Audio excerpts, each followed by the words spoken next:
Hello everybody, this is teaching presentation 3 titled Adulthood by me. Going straight into this, we're going to talk about chapter 9, which is emerging adulthood.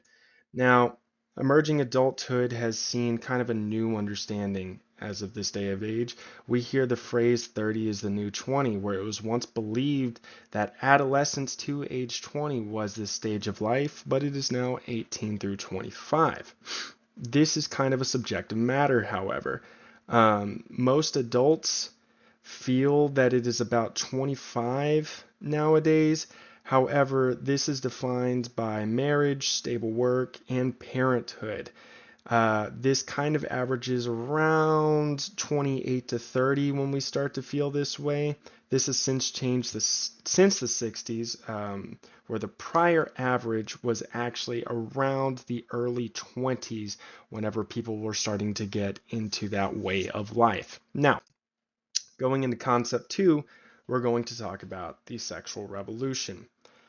This started in the 1960s due to the emergence of a contraceptive pill. This changed the sexual ideologies at the time, where premarital relations then started to become more and more common. It changed the idea that you needed to be married in order to have these type of relations with a man or a woman. Now, around that time in the 60s and the 70s, we experienced the women's movement. Now, the women's movement was believed to basically change the idea that you as a woman needed to find a husband young, and has since changed in modern times where they start to primarily focus on their careers. With that, women have started to excel in studious matters, surpassing men in every level of education, but they have also taken over fields primarily dominated by men. Going into concept 3, we're going to talk about the technology revolution. Now, the technology revolution, this is the manufacturing of technologies that help shift economies. It became a knowledge-based economy, which essentially traded the desire of trade skills over to the desire of education.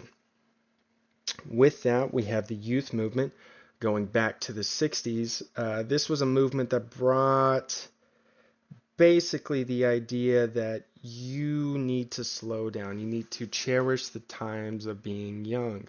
Less people pushed for having families in the early 20s, and they prioritized that independence that younger generations did not have, or prior generations did not have, I should say, excuse me. Going into concept 4, this is going to be different for all cultures.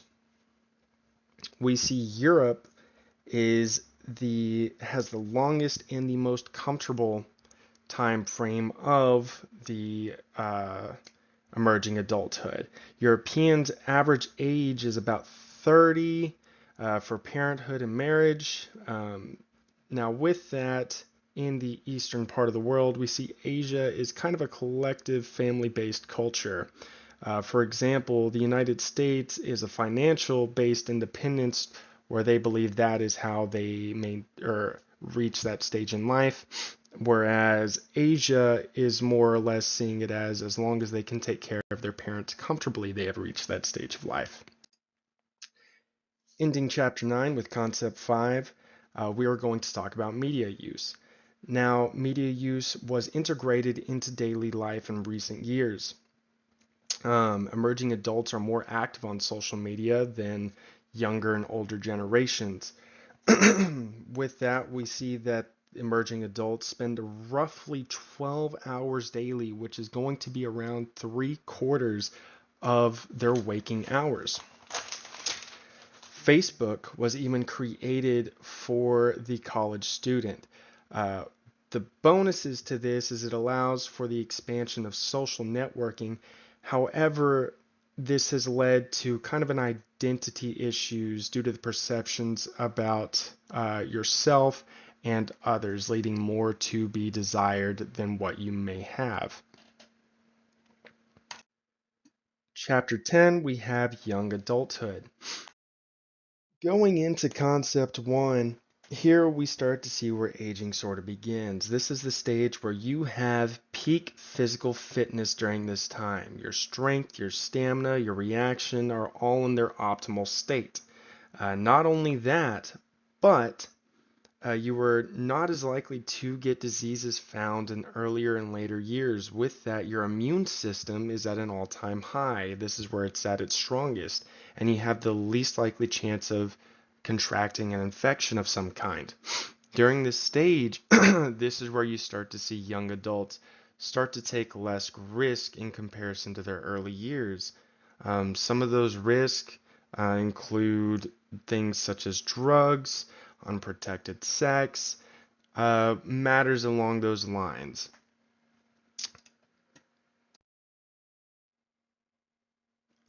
Going into concept two, we're going to be talking about obesity. Now, obesity is a problem for young adulthood. Our basic metabolic rate starts to slow down during this time. This starts to slow between ages 25 and 50. With that, it is in partly due to lifestyle changes. However, it is also due to genetics. With genetics, you could have a resistance to leptin. Now, leptin is what tells your body if you are hungry, and it tells your body when to burn fat. With that, we start to see obesity being higher for the upper class in less developed countries, but it is complete opposite for the West, where you start to see lower economic standings start to develop obesity. Leading into that, we have concept three. Leading off of concept two, we have concept three, which is exercise. Now, exercise starts to drop during this time. This is partially due to busy lifestyles and a sedentary lifestyle. This may be caused by what's called the 6 o'clock crash, where you get home after a long day of work and you simply do not want to do anything. However, exercising helps with cardiovascular health as well as with the release of endorphins, which increases your overall mood. Not enough young adults are participating in exercise, and it is recommended to have at least 2.5 hours per week of exercise, according to most experts. We as a society are not pushing for enough exercise.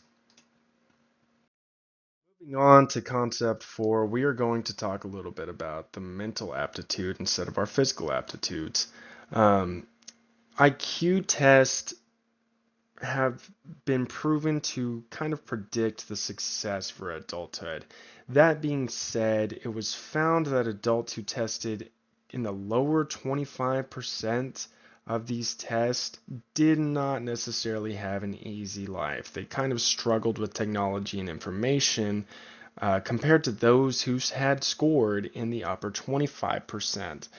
This upper 25% was found to have led more of a successful life.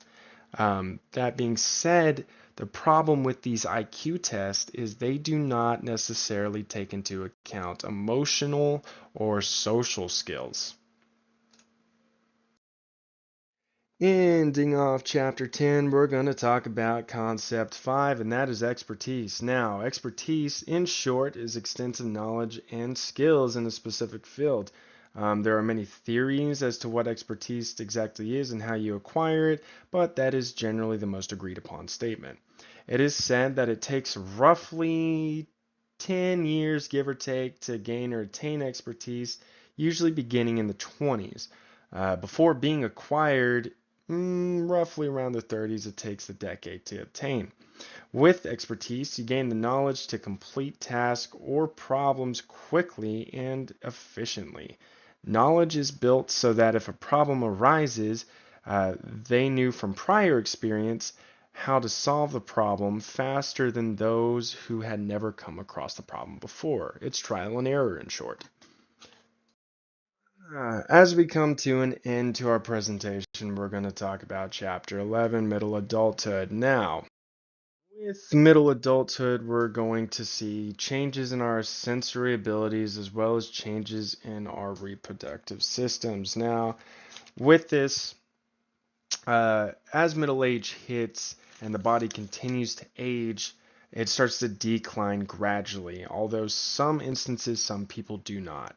We see a decline in vision as well as our hearing. Our eyes, the lenses start to increase in size, and therefore they start to lose their flexibility and clarity, which in turn leads to kind of fuzziness and blurring of the vision. Our hearing starts to take a hit as the higher pitch frequencies become harder to hear. That being said, women also start to experience something called menopause, and men, on the other hand, experience something called andropause, although it is not necessarily a validated condition. Going into concept two, we see that once 40s rolls around, sleep starts to become difficult for most. This may be due to psychological issues as well as physical issues, those including enlarged prostate for men. We start to see the prostate start to enlarge, and in turn, it decreases the amount of volume the bladder can hold for men, therefore, they must visit the bathroom more frequently. Women may develop osteoporosis due to the lack of estrogen caused by menopause. Estrogen allows for the hardening and building of bones, and once it starts to decline, the bones start to get thinner, easier to break, more brittle. On top of this, we also see cancer being the leading cause of death for the ages of 45 to 64.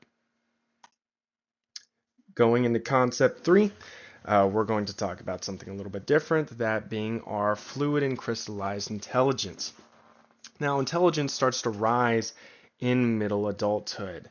There are two theories that are typically accepted. Following these, we have the fluid and crystallized. Fluid is essentially the information that is processed based on intelligence. These can include short-term memory, the ability to comprehend patterns, and the speed of your information processing. On the flip side, we have crystallized. It is culturally acquired info. This is typically like language, social cues. This can include your long-term memory, logic-based reasoning, as well as your speech and vocabulary. Concluding this, it was found that midlife is when your intelligence had reached its peak, which leads us to the midlife crisis. Now, midlife crisis is kind of a made-up term. Midlife was found to be the most content stage of your life, making it the most peace you will have with yourself. Most have lived life. They kind of walked the path that they made for themselves, and they have accepted it, leaving themselves overall satisfied. But with midlife crisis, what is it? Well, as I mentioned earlier, it's a made-up phrase.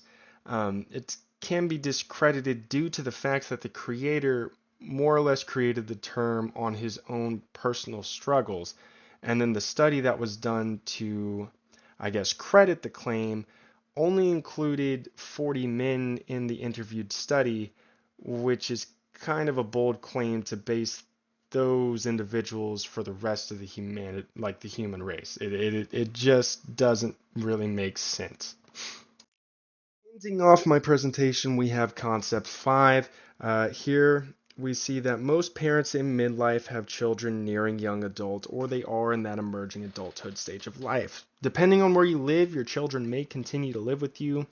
This is seen typically in Eastern countries.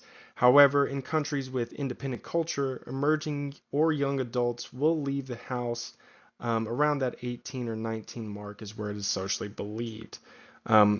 With that, we see in marriage that typically happiness starts to decline after the first year before making a rise again, typically due to the independent nature of the spouses, where they pick up their own hobbies. This is where community involvement starts to peak around the 40s. This will include volunteer work, social groups, and it's done for roughly two reasons, whether it's believed that you're making the world a better place or it is for your own entertainment. That was my presentation.